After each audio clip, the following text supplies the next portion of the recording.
You ask Tiger to solve. This deals with linear equations with one unknown.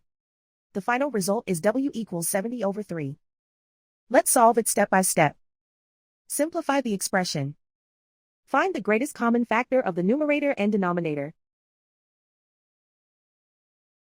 Factor out and cancel the greatest common factor. Swap sides. Isolate the W. Multiply both sides by 35. Group like terms. Multiply the coefficients. Simplify the fraction. Multiply the fractions.